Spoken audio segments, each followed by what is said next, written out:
Study IQ IAS, अब तैयारी हुई अफोर्डेबल।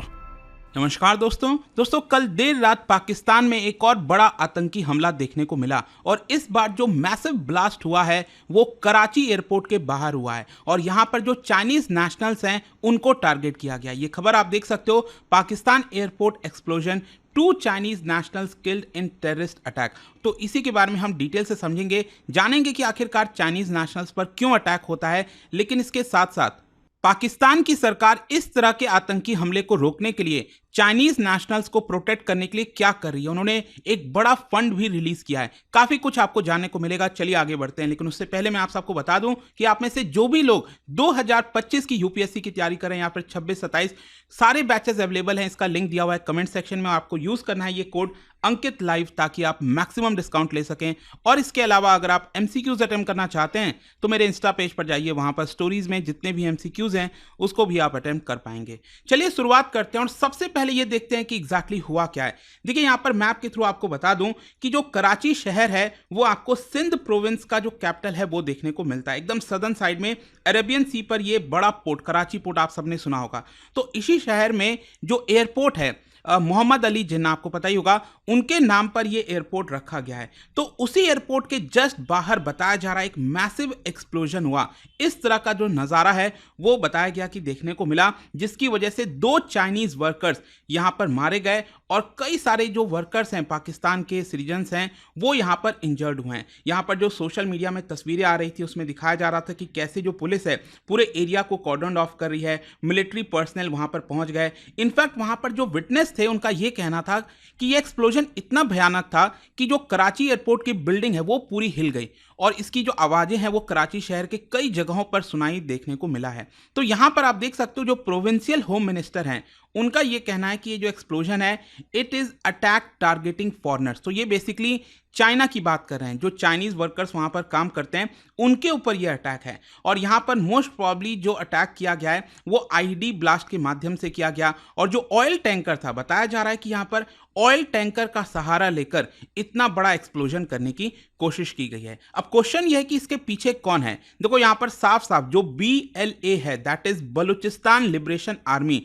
उनके द्वारा इस पर्टिकुलर एक्सप्लोजन को क्लेम किया गया है और उन्होंने कहा है कि हमने डायरेक्टली चाइनीज वर्कर्स को मारने के लिए ये एक्सप्लोजन किया, ये इस तरह का अटैक किया। और साथ ही साथ आप देख सकते हैं यहां पर बताया गया कि एक हाई लेवल जो कॉन्वॉय है चाइनीज इंजीनियर्स का, इन्वेस्टर्स का, वो वहां से गुजर रहा था और उन्हीं के ऊपर अटैक करने की पूरी प्लानिंग थी। लेकिन अभी तक जो खबरें आई हैं उसमें अभी तक सिर्फ 2 ही चाइनीज की मृत्यु यहां पर बताई जा रही है। इसको देखते हुए जाहिर सी बात है चाइना बिल्कुल भी खुश नहीं होगा और चाइना ने कुछ स्टेटमेंट जारी किया है। जो चाइनीज एम्बेसी है उन्होंने यहां पर यह कहा है कि इस तरह का जो अटैक है वो ठीक नहीं है, इसकी प्रॉपर जांच होनी चाहिए और कहीं ना कहीं चाइनीज सिटीजन्स को प्रोटेक्ट करने के लिए पाकिस्तान सरकार को सख्त कदम उठाने चाहिए। यहां पर आप देख सकते हैं जो चाइनीज एम्बेसी और जो काउंसुलेट्स जनरल है पाकिस्तान के अंदर, उन्होंने बेसिकली डीप कंडोलेंसेंस दिया है इस पूरे मामले को और यह भी कहा, इनफैक्ट मैं शॉक हो रहा था एक्चुअली, क्योंकि पाकिस्तान की तरफ से ऑफिशियल कोई खबर नहीं बताया गया कि यहां पर पाकिस्तानी नागरिकों की भी मृत्यु हुई है। लेकिन जो चाइना की तरफ से यहां पर स्टेटमेंट जारी किया गया है उसमें यह लिखा गया है many Pakistani personal where killed and injured. तो यहां पर वो डायरेक्टली खबर पाकिस्तान की तरफ से नहीं आई। अभी तक यही बोला गया कि सिर्फ 2 ही चाइनीज वर्कर्स मारे गए, लेकिन क्या पाकिस्तानी भी इसमें मारे गए उसके बारे में क्रिस्टल क्लियर अभी खबर नहीं है। लेकिन ओवरऑल जो डेथ टोल है वो भी शायद इंक्रीज हो सकता है। खैर यहां पर आप देख सकते हैं जो चाइनीज एम्बेसी है उन्होंने ये भी कहा है कि यहां पर जो चाइनीज इंजीनियर्स वर्क कर रहे थे एक पावर प्रोजेक्ट पर, मैं आपको दिखाता हूं, ये आप देख सकते हो, ये कराची शहर है, उसके नजदीक में ही अगर आप देखोगे ईस्टर्न साइड में यहां पर एक और पोर्ट है जिसका नाम है पोर्ट कासिम। तो वहां पर चाइना के द्वारा फंडेड एक प्रोजेक्ट चलाया जा रहा था जिसके तहत 2 कोल पावर्ड प्लांट वहां पर बनाए जा रहे थे ताकि पाकिस्तान को, कराची शहर को, आसपास के इलाकों को इलेक्ट्रिसिटी मिल सके। तो ये जो पूरा प्रोजेक्ट है वो चाइना के द्वारा चलाया जा रहा था। उन्हीं के जो इंजीनियर्स हैं, वर्कर्स हैं, उनको यहां पर टारगेट किया गया है। साथ ही साथ आप देख पाएंगे, मैं आपको यह भी बता दूं कि ये जो पूरा प्रोजेक्ट चल रहा था वो एक्चुअली सीपैक के अंडर में आता है। आप सबको पता ही होगा चाइना पाकिस्तान इकोनॉमिक कॉरिडोर, और आपको पता ही है कि यहां पर पाकिस्तान ऑक्यूपाइड कश्मीर से गुजरता है। भारत ने हमेशा से यहां पर उसको ऑब्जेक्ट किया है। पहले क्या था कि जब स्टार्टिंग में ये सीपैक बनाया जा रहा था तो इसका अगर आप वे देखोगे, जो रास्ता था वो कुछ इस तरह से देखने को मिलेगा। मतलब एक मेजर एरिया बलूचिस्तान से होकर गुजर रहा था, लेकिन सिक्योरिटी को ध्यान में रखते हुए इसका जो रूट है वो चेंज किया गया। तो ये क्या है कि सिंध प्रोविंस में आता है और वहां से फिर ग्वादर पोर्ट में जाकर एंड होता है। तो ये जो पूरा प्रोजेक्ट चाइना जो है वो फंड कर रहा है, वो स्पेशली बलूचिस्तान एरिया में भी। अब ध्यान रखिएगा, बलूचिस्तान एरिया ये पूरा अगर आप देखोगे प्रोविंस, ये बाकी इलाकों से और ज्यादा अंडर डेवलप्ड है। वैसे तो पूरा पाकिस्तान में ही कहीं ना कहीं इश्यूज हैं, लेकिन बलूचिस्तान में बहुत ज्यादा प्रॉब्लम्स हैं और वहां पर जो रिसोर्सेज वगैरह हैं उसका काफी ज्यादा फायदा बाकी के प्रोविंसेस उठाते हैं, जिसकी वजह से बलूचिस्तान के लोगों को ये पसंद नहीं आता। क्वेश्चन अब यहां पर यह है कि आखिरकार बलूचिस्तान लिबरेशन आर्मी जिन्होंने ये अटैक किया है वो बार बार चाइनीज वर्कर्स को क्यों अटैक करते रहते हैं। देखो मैं आपको बता दूं, बेसिकली बीएलए जो है वो इंडिपेंडेंस चाह रहा है। वो चाहता है कि यहां पर बलूचिस्तान को पाकिस्तान से अलग किया जाए। और आपको पता ही होगा बलूचिस्तान का जो इलाका है वो बेसिकली यहां पर ईरान हो गया, ऊपर अफगानिस्तान हो गया, वहां से ये सटता है, वो ध्यान में रखिएगा। और थाउजेंड्स ऑफ चाइनीज नेशनल्स, ज्यादातर इंजीनियर्स हो गए, कंस्ट्रक्शन वर्कर्स हो गए, उनको चाइना ने यहां पर डिप्लॉय कर रखा है ताकि जो पूरा सीपैक है उसको सही तरीके से किया जा सके, क्योंकि चाइना के लिए सीपैक बहुत इंपॉर्टेंट है। वो चाहते हैं कि यहां पर एक एग्जाम्पल बनाया जाए ताकि पूरी दुनिया देखे कि यहां पर चाइना ने किस तरह से पूरे पाकिस्तान को डेवलप कर दिया।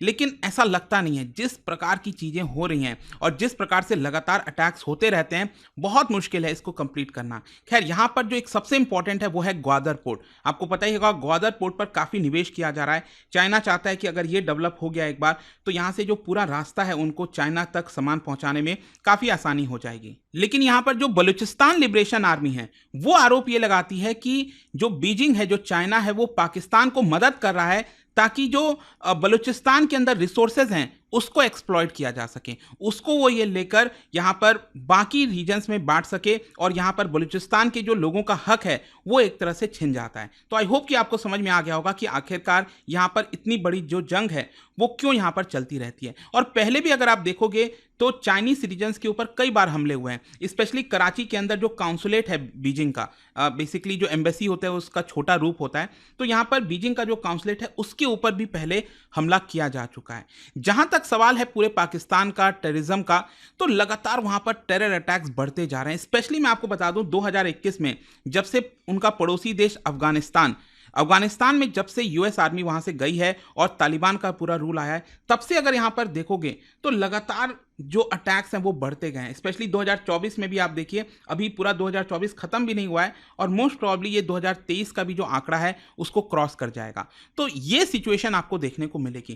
क्वेश्चन अब यहां पर यह है कि आखिरकार पाकिस्तान कर क्या रहा है, क्योंकि पाकिस्तान के ऊपर बहुत प्रेशर है चाइना की तरफ से कि आप हमारे नेशनल्स को प्रोटेक्ट करिए। और इसी को देखते हुए यहां पर क्या हुआ है कि रिसेंटली पाकिस्तान ने 45 बिलियन रुपीस, अब देखिए ये रुपीस जो है वो आपका पाकिस्तानी रुपी है, not Indian rupee, 45 billion Pakistani rupee, जो कि करीब 162 मिलियन डॉलर आता है। तो ये पूरा पैसा यहां पर अपने मिलिट्री को दे रही है पाकिस्तान की सरकार ताकि चाइनीज इंटरेस्ट को प्रोटेक्ट किया जा सके। इनफैक्ट मैं आपको बता दूं 45 बिलियन पाकिस्तानी रुपी में से करीब 35 बिलियन पाकिस्तानी रुपी ये पाकिस्तान की आर्मी को दिया जा रहा है और बाकी का करीब 9-10 बिलियन रुपी पाकिस्तानी रुपी ये पाकिस्तान के नेवी को दिया जा रहा है ताकि यहाँ पर जो प्रोटेक्शन है चाइनीज नेशनल्स को वो किया जाए। इंटरनेशनल बॉर्डर पर जो फेंसिंग है स्पेशली अफगानिस्तान के साथ, पाकिस्तान बहुत ज़्यादा परेशान हो चुका है अफगानिस्तान से। वही कहते हैं ना कि आप जिस तरह की हरकतें की हो इतने साल तक, अब वही आपको यहाँ पर कहीं ना कहीं प्रॉब्लम क्रिएट कर रहा है। तो ये समय सिचुएशन है। वैसे अगर आप देखोगे तो अभी इसके पहले भी यहाँ पर पाकिस्तान ने बहुत सारा पैसा एलोकेट किया था ताकि जो काउंटर टेररिज्म ऑपरेशन है उसको यहाँ पर किया जा सके। जैसे 60 बिलियन पाकिस्तानी रुपी ऑपरेशन आजम ए इस्तेखान के लिए दिया गया। इस तरह की बहुत सारी चीज़ें हैं जहाँ पर पाकिस्तान जो है ये इस तरह का फंडिंग करना चाहता है ताकि टेररिज्म को रोक सके। बट ऐसा लगता है कि टेररिज्म रुक नहीं रहा है और ज़्यादा यहाँ पर फैलते हुए आपको देखने को मिलेगा। खैर, यहाँ पर जाने से पहले एक और चीज़ मैं आपको बता दूँ, पाकिस्तान के लिए इस समय एक बहुत ही इंपॉर्टेंट मूवमेंट भी है, क्योंकि SCO summit, Shanghai cooperation organization की जो समिट है वो आपका 15 और 16 इसी महीने दैट इज अक्टूबर के महीने में कंडक्ट होना है। तो इस तरह का अगर ब्लास्ट होगा तो बहुत ज़्यादा प्रॉब्लम्स हो सकती है पाकिस्तान को। और इसीलिए अगर आप देखोगे जो चाइनीज़ एम्बेसी है उन्होंने अपने स्टेटमेंट में अपने सिटीजन्स को अब उनके जो कंपनीज़ हैं उनको बहुत ज़्यादा चौकन्ना रहने के लिए कहा है और कहा है कि आपको जितने भी सेफ्टी प्रिकॉशंस है उसको लेकर रखना चाहिए, क्योंकि इस तरह के जो अटैक्स हैं कभी भी और हो सकते हैं। तो अब देखना होगा कि पाकिस्तान इसको लेकर क्या करता है। बट जाने से पहले एक इंटरेस्टिंग क्वेश्चन, क्या आप यहाँ पर इसको क्रोनोलॉजिकल ऑर्डर में रीअरेंज कर सकते हैं? यहाँ पर 4 चीज़ें दी गई हैं पाकिस्तान और चाइना से रिलेटेड, और साथ ही साथ भारत का भी आप देख सकते हो फर्स्ट 5 ईयर प्लान। तो यहाँ पर आपको अरेंज करना है क्रोनोलॉजिकल ऑर्डर में, और इसका जो राइट आंसर है आप सबको पता है, मेरे इंस्टाग्राम पर तो मिलेगा ही। वहाँ पर अगर आप नहीं हो कोई बात नहीं, टेलीग्राम से ले सकते हैं इसका सही उत्तर। मैं कई सारे जो MCQs हैं वो यहाँ पर स्टोरीज में डालता रहता हूँ। अगर आपको PDF चाहिए तो टेलीग्राम पर आइए, अलग अलग सोशल मीडिया पर आप जुड़ पाओगे। और जैसा मैंने आपको बताया, अगर आप UPSC की तैयारी कर रहे हैं, कोई भी बैच चाहते हैं, you can simply use this code Ankit live to get maximum discount. And I hope कि वीडियो आपको पसंद आया होगा। मिलता हूं आपसे next time. Till then thank you very much, see you soon. Study IQ IAS, अब तैयारी हुई अफोर्डेबल।